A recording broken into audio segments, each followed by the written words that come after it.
Hoy, terminando el especial de la Biblia, vamos a hablar de las cartas de los apóstoles. Acompáñanos a vivir esta nueva aventura. ¡Vamos!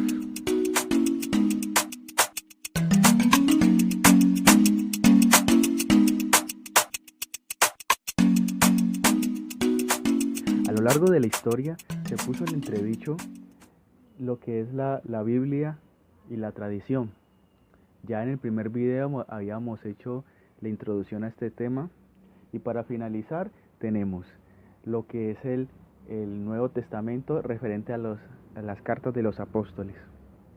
Estas cartas se corresponden única y exclusivamente a los apóstoles o a los discípulos de los apóstoles, porque ya en ese tiempo habían personas que seguían a los apóstoles y eran sus fervientes discípulos de las enseñanzas donde se iba depositando la fe oral, no la fe escrita.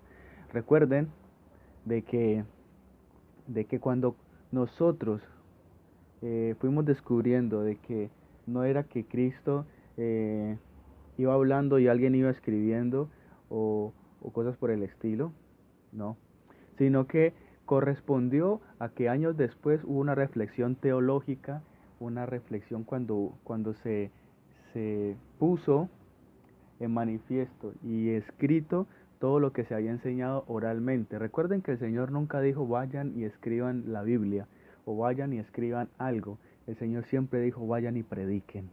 Y la predicación era Cristo muerto y resucitado y la venida del reino. En eso se centra el mensaje de Jesús. Ese mensaje que a lo largo de la historia fue calando en los apóstoles, en los discípulos, y se fueron mezclando y se fueron entrando gente no judía, gente de la diáspora, gente pagana, gente de otros hasta continentes, a los discípulos y a los apóstoles que se iban poniendo, iban entrando en edad, iban entrando en años y también iban muriendo muchos de ellos, porque la persecución fue terrible. Esa gracia y ese amor y esa depositación de la fe quedó consignada en las cartas de los apóstoles. Pero muchas de esas cartas no fueron los apóstoles directos los que la escribieron, otros sí. Algunos, por ejemplo, como las de Pablo, algunos fueron los discípulos de Pablo que escribieron esas cartas, algunas.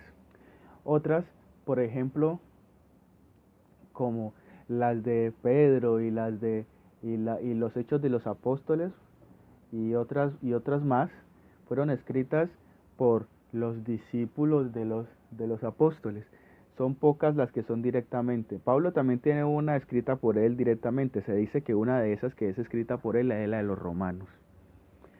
Nosotros nos corresponde orar, discernir y saber que la iglesia es pilar fundamental del discernimiento y de la eficacia de la gracia. Esa eficacia de la gracia que se manifiesta en la iglesia y por la iglesia, ¿sí?, nos deja de notar de que la única que puede interpretar ese depósito de la fe escrito y oral es ella.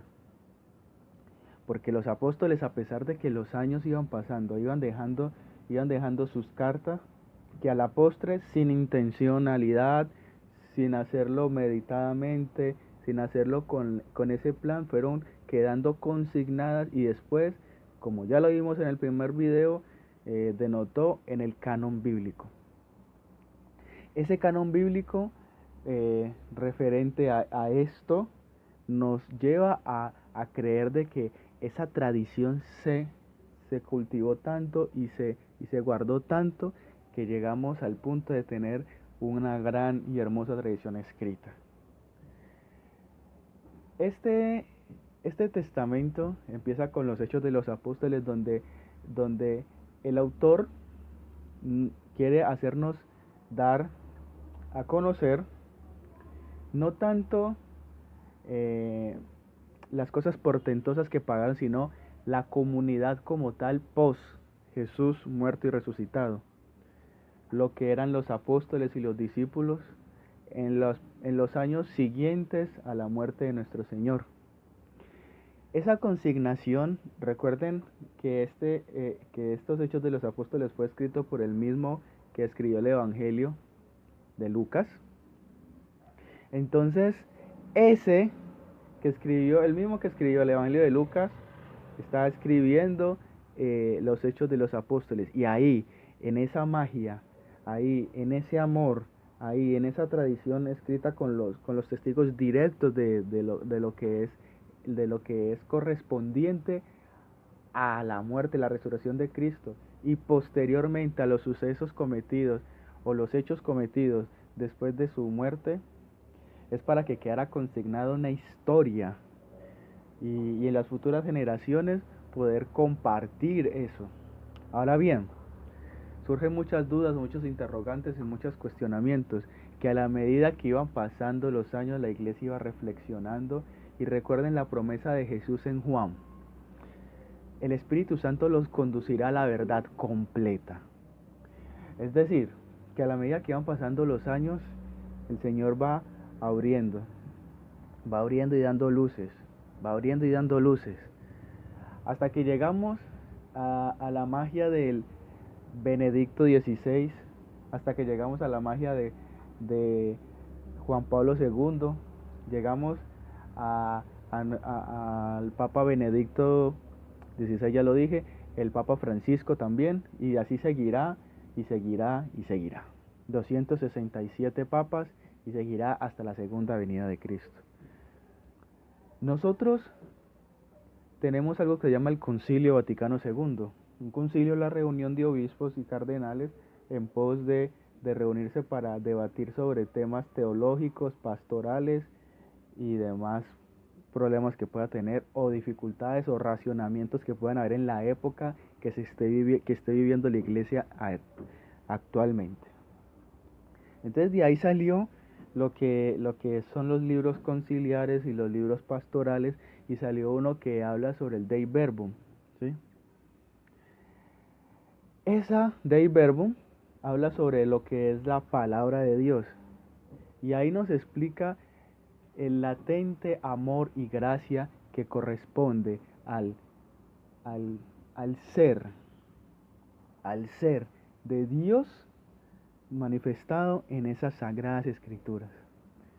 Estos evangelios, ya lo vimos en el video anterior, fueron escritos con una connotación absolutamente hermosa. Y las cartas siguientes son el amor de los pastores en el sentido de los que cuidan las ovejas, de los obispos, porque la palabra obispo está en la Biblia, y los sacerdotes también, y diáconos, que están en la Biblia también, son nombres bíblicos, ¿sí? Ponían para poder administrar las diferentes congregaciones que habían de cristianos en la época. Entonces se puede observar y se puede ver y se puede admitir de que a nosotros estamos fidedignos en la base sólida de que es la tradición escrita y oral. Ahora, podemos entender de que hayan discrepancias sobre algunos libros u otros. No podemos entenderlo referente a que hay un estudio, hay una reflexión teológica, se escogieron los libros también tuvieron unos puntos a favor, en el sentido de que tiene que cumplir estos requisitos, que sea de la época, avalado por los apóstoles y discípulos, que sea escrito en este o cual idioma. Y después de hacer ese discernimiento, llegaron estas hermosas cartas. Pero no solamente quedó escrito, porque hay cosas en las cartas de los apóstoles que no están en los evangelios. Podemos ver muchas cosas, por ejemplo, cuando San Pablo habla de las borracheras, las comilonas, todas estas cosas no están consignadas en los 4 evangelios de lo que habló Jesucristo. O sea que ahí se cae el presupuesto de que lo que diga, lo que haya dicho Jesucristo, eso fue todo y está agotado. No, hay otras cosas que enseñó el Señor, pero no están escritas. Entonces eso no escrito fue dándose por generaciones. Me causa impresión y me gusta mucho cuando San Pablo en Corintios 12 dice, a mí se me fue enseñado esto. Es decir, ojo, que yo lo aprendí de alguien, que el día que el Señor iba a ser entregado tomó pan y empieza a narrar la Eucaristía, ¿no? Tomó pan, dando gracias lo bendijo, lo dio a sus apóstoles y así, como si fuera una Eucaristía increíble. Entonces esa tradición caló y entró a la comunidad. Tanto así entró a la comunidad que quedó consignado en la presencia real de Cristo en la Eucaristía, que será un próximo podcast. Entonces, esta connotación histórica y, y connotación crítica a la historia, no podemos nosotros tener un anacronismo, es decir, juzgar al pasado con los ojos de hoy, juzgar a lo que se vivió antes con la moral de ahora. No, eso sería completamente un anacronismo y estaríamos lejos de la realidad. Tenemos que mirar la rectitud de las épocas y en cada época juzgarlo con los ojos de la época.